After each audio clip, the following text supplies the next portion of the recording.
Hey my lovelies, I hope you're all safe and well. It's Mitch here. I'm just coming on to do this Wednesday's Facebook card reveals for you all.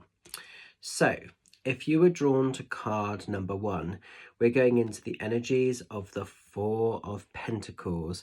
These are quite dark cards, so I'm going to kind of bring this in and hopefully you can see the beautiful artwork in this deck.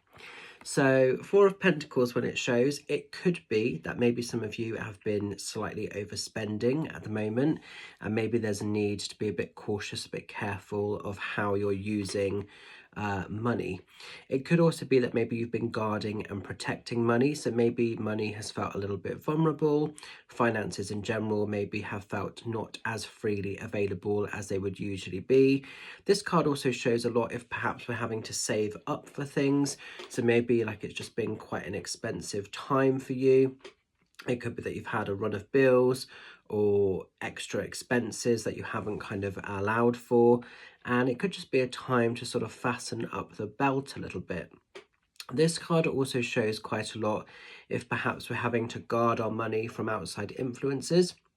I know a lot of customers I've been talking to at the moment have been battling quite a lot of court cases in terms of divorce or the beginning stages of like separation or child custody.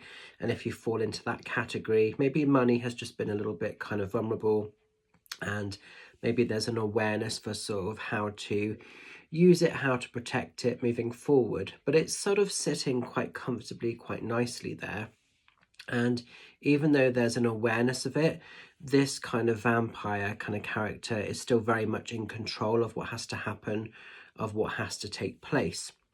So I just think if you've been drawn to this card, it is a time of sort of financial slight awareness, not necessarily vulnerability, but awareness, and just making things work on your terms. If you know that you've been overspending or you've had some guilty pleasures this month, whilst I'm sure the experiences have been very positive and very good for you, just rein it back, rein it in a little bit. Make sure that all your ducks are in a row. Make sure sort of that bills and commitments are sort of paid and acknowledged, and then whatever's left over, you have the option to sort of spend a little bit if you want to afterwards, but keep the priorities in check this month or this week certainly. Now then, as we're moving into card number 2, we're going into the energies of the Knight of Cups. These are really dark cards, aren't they? So when the Knight of Cups shows, now usually this is a connection card, so usually this is somebody that's wanting to kind of come into your life and form a bond, form a type of relationship with you. That could be a friendship, it could be a spiritual connection. Sometimes it does evolve into matters of the heart. So if you're single and sort of looking at this part of the message, it could well be that somebody maybe wants to sort of link in and connect with you in terms of the beginning stages of a friendship that might lead into a romantic setting. And I think what's really cool with this Knight of Cups is this person doesn't want to take anything from you. They want to add value to your life. They want to enrich your life. So whether it be through like a heart-centered connection, it could just be a really deep friendship that you hold and have with somebody.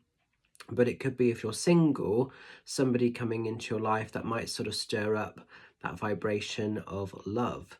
And I'm not sure how you guys feel about this, because he's kind of offering a cup of blood, because these is the Gothic tarot. It's not the most necessarily, what's the word? It's not as if he's offering up a pizza for you to try and lure you in. He's offering a cup of blood. So it's not necessarily got the same sort of feel to it, although some of you might like that, I don't know.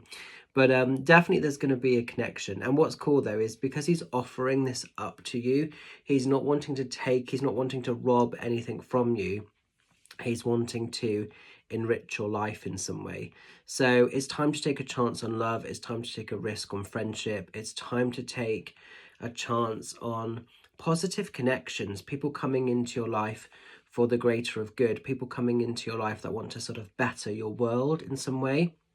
And if you've been a bit selective or a bit restrictive to sort of really sort of embrace or welcome that in, know and trust that these vibrations, they see you, they sense you for the essence of you. So you don't have to hide away, you don't have to push this away.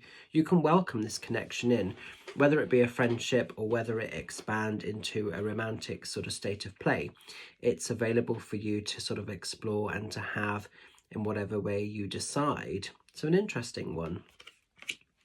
And finally, as we're going into card number 3, we're going into the vibrations of the Three of Swords.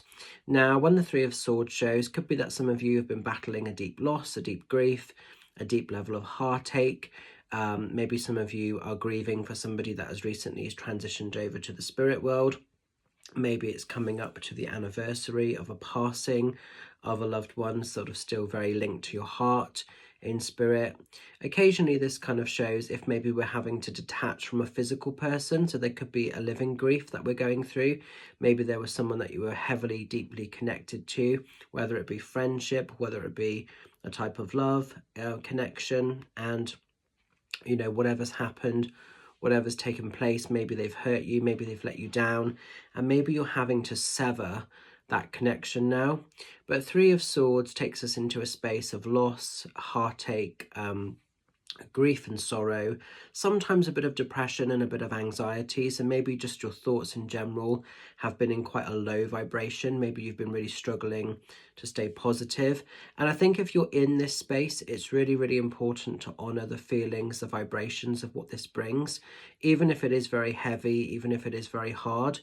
And it's remembering that with deep grief comes deep love. So to feel the pain of this is also a reminder of how much love you got to experience in your world. And I think sometimes people really forget that, you know, but it's like the counterpart to this card, really. But it's a time to go easy. It's a time to go gentle on yourself. You are allowed to feel the vibrations. You are allowed to feel the way that you feel. Don't let anybody tell you that you should be over this or you should be healing from this by now. You're entitled to feel exactly how you need to feel in this vibration, and honor that for what it is, you know. So a bit of vulnerability coming in, a bit of a time to maybe just go steady, go careful, be gentle on yourself this week. Don't put any pressure upon yourself. Don't put any high demands or expectations that you feel you're trying to deliver with that maybe are just a little bit unachievable at this immediate stage in time. Just keep your world simple, keep your world gentle. Perhaps it's a time period for you where it's each day as it comes, but each day that you get up and you celebrate a win or a victory, really sort of own that for what it is, you know, definitely. So an interesting set of cards this week. I hope you can make sense of their messages. I'm going to leave their love with you. Just a couple of cheeky shouts to remind you that this coming Saturday, I'm over in Hungerford. I believe it is now sold out. So I'm very excited to be seeing some of you lovelies on Saturday in Heartsong Gems in Hungerford, run by the fantastic Evelyn. That's going to be an amazing day. And for those asking of the next date of my Spirit Magic tour, just a reminder that the next date is down in Devon. I'll be down in Brixham Theatre, which is a brand new venue for me. I've never demoed in Devon before, and I've certainly never demoed in Brixham. So I'm very honoured and very excited to be over in Brixham Theatre. That is happening on Saturday the 26th of October. There are still some tickets left if you would like to be involved. The theatre are selling their tickets direct for that particular show. So pop over to their website and drop them a message, and it'll be lovely to see you guys there. Also, just a reminder for those that are wanting to see me in Yeovil at Meet at 8, which is happening on the 30th of October, that event is now nearly sold out. So that's going to be my Halloween. Well, both of them are really Halloween shows, but the Yeovil one is nearer to Halloween. So obviously it's going to be more of a Halloween show. So if you want to come and see me in Yeovil, drop Meet at 8 a message, get those tickets booked, get those tickets reserved, and it'll be great to see you. I know it has nearly sold out. It's an intimate night. It only holds 60, whereas the Brixham Theatre holds a little bit more. But it'll be great to see you guys. at the various locations very soon. So going to leave the love with you. Thank you so much for everybody that continues to support my work and you know, everything else, because it is just really, really sort of heart enriching. So thank you very much. I hope this week's messages make sense. I know it's quite a Gothic deck, but it was a really lovely deck to work with actually. And yeah, I will see you all very soon. Take care, love and blessings. Bye for now.